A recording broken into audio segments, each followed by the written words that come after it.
আমার বুদ্ধিবৃদ্ধি চ্যানেলের 175 নম্বর ভিডিওয় আপনাদেরকে স্বাগত। এই ভিডিওতে একক পাঁচ সংখ্যা ঘনফলের সহজ নিয়ম দেখানো আছে। কিসে সহজ নিয়ম? যেমন দেখুন, এটা হচ্ছে 35-এ হয়কু। 35টা হচ্ছে 5টা হচ্ছে একক, এটা হচ্ছে 35। 35কে কিছু করার দরকার নেই।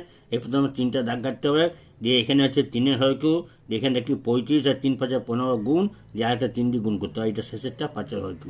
দিয়ে এরকম ক্যালকুলেশন করে এখানে হয়ে যাচ্ছে এটা 27, এখানে হয়েছে 1575, এটা হচ্ছে 125। 125 5টা 25 বা 12টা ট্রান্সফার হয়ে যাবে, 12 5 87, আবার 15টা এদিকে ট্রান্সফার হয়ে যাবে, 15 27 বিয়াল্লিশ। অর্থাৎ এইটাই হচ্ছে সম্পূর্ণ ঘনফল 35-এ 4 2 8 7 5।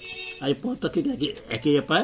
65টা করেছে 6-এর হয়কু, 65 গুণ 30 গুণ 3 আর 5-এর হয়কু, দিয়ে এরকম ক্যালকুলেশন করে আসছে 7 46 25। আপনারা নতুন নতুন নিয়মে অঙ্ক শিখুন, ছোটোদের শেখান। সাবস্ক্রাইব করুন, লাইক করুন, সুস্থ থাকুন। আজকে মতো